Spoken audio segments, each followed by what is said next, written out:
So আমাদের মধ্যে কিছু কিছু মানুষ আছে যারা দেখা যায় অনেক খাবার খায় কিন্তু তাদের ওয়েট গেইন করতে পারে না। আবার কিছু কিছু মানুষ আছে যারা অল্প একটু খাবার খেলো তাদের অনেক ওয়েট গেইন করে ফেলে।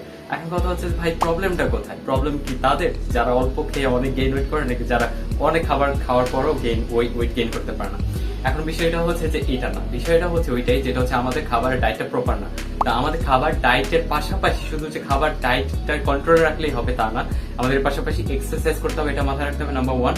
আর এই এক্সারসাইজ শুধু নর্মাল এক্সারসাইজ না, সেটা হচ্ছে আমাদের কম্পাউন্ড এক্সারসাইজ করতে হবে। সো আমরা এই ভিডিওর মাধ্যমে আমরা কিভাবে প্রপার ডায়েট প্ল্যানটা ন্যাচারাল ওয়েতে আপনার বাসায় যে খাবার আইটেমগুলো আছে ওগুলোই কভার করে ফেলবো, যেগুলো হচ্ছে সহজলভ্য যে কোনো জায়গায় আপনি পেয়ে যাবেন ইজিলি। সো ওগুলো খাবার নিয়ে কভার করার চেষ্টা করবো। তাছাড়া আপনার ফিজিক্যাল এক্সারসাইজের ক্ষেত্রে আসলে যে কম্পাউন্ড এক্সারসাইজ গুলো কোনগুলো হবে আমরা স্টেপ বাই স্টেপ প্রত্যেকটা এক্সারসাইজ দেখিয়ে দিব।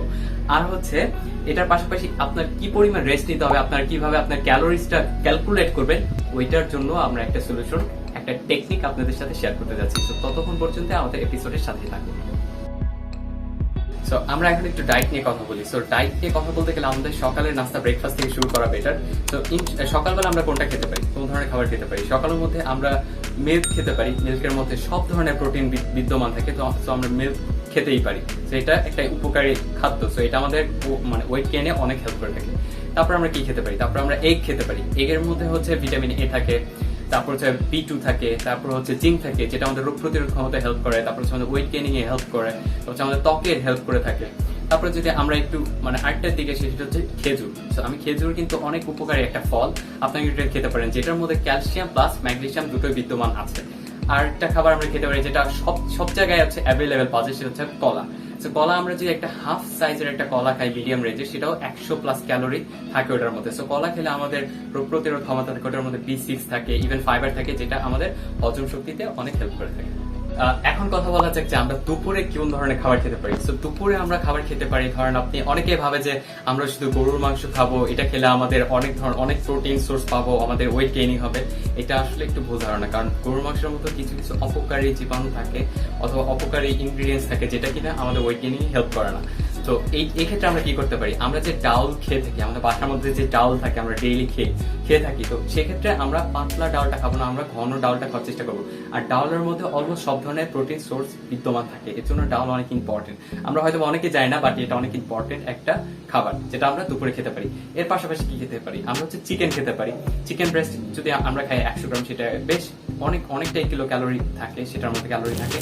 তো এর জন্য আমরা যেটা করছি চিকেন ব্রেস্ট খেতে পারি, অথবা হচ্ছে আমরা ডাল খেতে পারি, অথবা এর সাথে আমরা মিলিয়ে অন্যান্য খাবার যেগুলো আছে সেগুলো খেতে পারি। তারপর আমরা যদি খাবার শেষে আমরা যদি টক দই খেতে পারি, সেটা আমাদের জন্য উপকারে আসবে। তো আপনার মনে হতে পারে যে আমরা এখানে মিষ্টি দই খাবো না, কারণ মিষ্টি দইয়ের মধ্যে অনেক পরিমাণ সুগার থাকে, যেটা হচ্ছে আমাদের বডির জন্য একটু ভালো না, এটা আমাদের জন্য ভালো না, এর জন্য আমাদের ওয়েট গেইনিং এ হেল্প করবে না, উল্টো আরো ক্ষতি করবে। এর জন্য আমাদের টক দই প্রেফারেবল এখানে। সো আমরা এখন একটু রাতের খাবার নিয়ে কথা বলি। সো রাতের খাবার আমরা এক্স্যাক্টলি ফলো করবো দুপুরে যেটা খেয়েছি সেটা।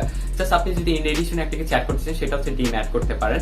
তো আপনার যদি ডিম সেদ্ধ খেতে ভালো না লাগে, সেক্ষেত্রে আপনি ডিম ভেজেও খেতে পারেন, বাট মেক শিওর যে আপনার তেলটা ভালো।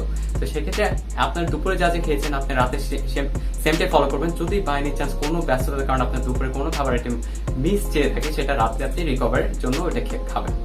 সো আমরা এই যে খাবার 3 বেলা খাবারটা খাবো, এর পাশাপাশি আমরা কিছু স্ন্যাক্সও খেতে পারি। আমরা যখন বিকালবেলায় যদি আমাদের একটু অবসর সময় থাকে, তখন আমরা এই খাবারগুলো খেয়ে নিতে পারি।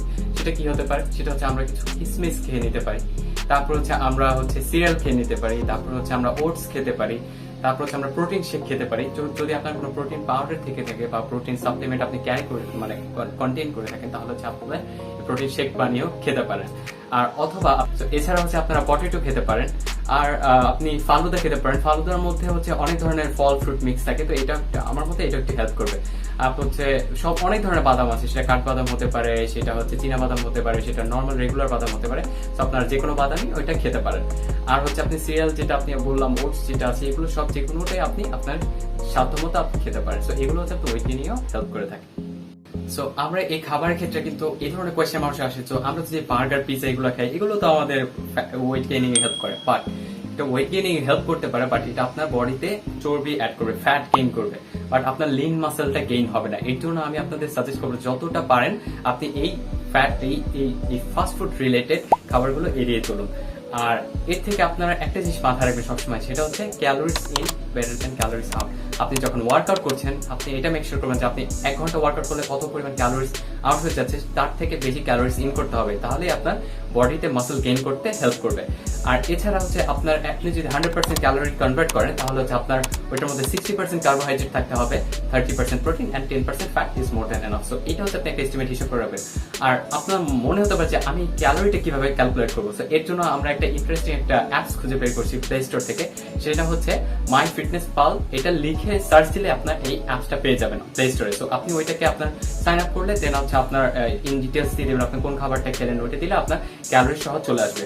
বাট এটাও তো মনে হতে পারে যে এটা অনেক বোরিং কারবার, সো আমরা যে কি করতে পারি, সো এটা করতে পারি যে ধরেন আপনি সকালবেলা একটা ব্রেড খান, ডেইলি একটা ব্রেড খান, সেক্ষেত্রে আপনি করতে পারেন পরের দিন একটা আরেকটার অর্ধেক, এরকম করে পরে এক সপ্তাহ আপনি একটা আরেকটার অর্ধেক কন্টিনিউ করেন, দেখেন যে আপনি এটা গেইন করতে পারছেন কিনা, আপনি এটা কন্ট্রোল করতে পারছেন কিনা। তখন আপনি একটা আরেকটার হাফ থেকে আপনি দুটো চলে যান। তো আপনি এটা মেক শিওর করবেন যে আপনার ক্যালোরিজ ইনটা যেন আস্তে আস্তে বাড়ে। তো আপনি এক প্লেটে যতটুকু খাবার খাচ্ছেন সেটা যেন আস্তে আস্তে বাড়ে, এটা আপনার মাথায় রাখতে হবে। এটা হচ্ছে একটা শর্ট একটা টিপস। শুধু ডায়েট করলেই হবে না, সো ডায়েটের পাশাপাশি আমাদের ফিজিক্যাল এক্সারসাইজও করতে হবে। অনেকে মনে করতে পারে যে ফিজিক্যাল এক্সারসাইজ করলে তো আমাদের ক্যালোরিজ ক্যালোরি চলে যাচ্ছে, বার্ন হয়ে যাচ্ছে, তো সেক্ষেত্রে আমরা তো ক্যালোরি ইন করে তো লাভ হচ্ছে না। তো ক্যালোরি যখন বার্ন হবে তো সেক্ষেত্রে আপনি ক্যালোরি ইন করলে একটা লিন মাসল গেইন করতে পারবেন, নাহলে আপনার হচ্ছে ফ্যাট গেইন হবে। সো আপনি বেটার হচ্ছে লিন মাসল গেইন করেন, এটা আপনার শরীরের জন্য অনেক উপকারী। সো এর জন্য কিছু কিছু কম্পাউন্ড এক্সারসাইজ আপনার করতে হবে। আইসোলেটেড মুভমেন্ট গুলো আপনি স্কিপ করে আপনার কম্পাউন্ড এক্সারসাইজের দিকে মুভ করতে হবে। সো কম্পাউন্ড এক্সারসাইজ হচ্ছে এমন একটা এক্সারসাইজ যেটা আপনার একের অধিক আপনার বডি মাসলকে কানেক্ট করে থাকে। সো এর জন্য কিছু কিছু এক্সারসাইজ আপনি করতে পারেন। আপনার পুশ আপ দিতে পারেন, আপনি পুল আপ করতে পারেন, আপনি স্কোয়াট মারতে পারেন, অথবা আপনি লাঞ্জেস করতে পারেন, আপনি বেঞ্চ প্রেস করতে পারেন। সো বেসিক্যালি এই কয়টা এক্সারসাইজ আমরা আপনাদের এই এখনই টিপসগুলো সাথে সাথে ব্রেকডাউন করে দেখিয়ে দিচ্ছি। সো আমরা এখানে যে প্রথম ওয়ার্কআউটটা করছি সেটা হচ্ছে বেঞ্চ প্রেস। এখন আপনি যখন কম্পাউন্ড এক্সারসাইজ করবেন তখন মেক শিওর যে আপনি একটু হ্যাভি ওয়েট লিফট করছেন। আর এখানে হ্যাভি ওয়েট লিফট করার ক্ষেত্রে 6 to 8 reps is more than enough.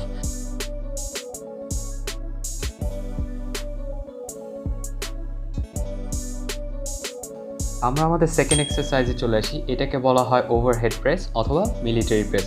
এটা হচ্ছে চেস্টের উপর নামি আবার অল দ্য ওয়ে আপ একেবারে উপরে তুলে নিতে হয়, এভাবে হচ্ছে 6 to 8 reps পার সেটস।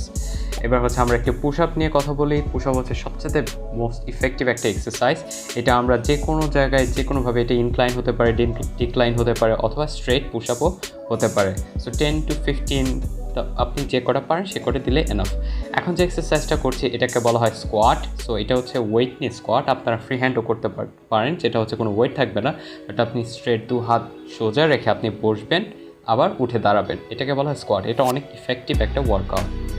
আর এটাকে আমি যে এক্সারসাইজটা এখন করছি এটাকে বলে লাঞ্জেস। আপনার দুটো পার মধ্যে একটা পা বেন্ড থাকবে, বেন্ড হয়ে মাটি টাচ করে, ফ্লোর টাচ করে আবার উঠে চলে আসতে হবে। এটাকে মেইনলি হচ্ছে লেগস ওয়ার্কআউট সহ আরও অনেক বডি পার্টকে কানেক্ট করে থাকে।